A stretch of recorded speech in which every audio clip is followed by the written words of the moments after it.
Kembang gunung kang wingi tak tampa isih wangi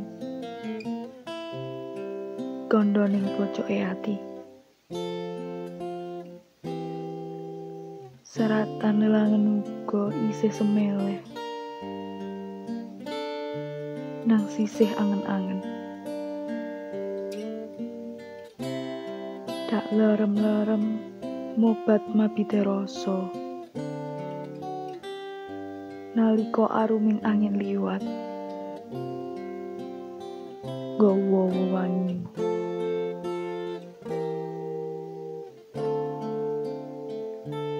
Kenapa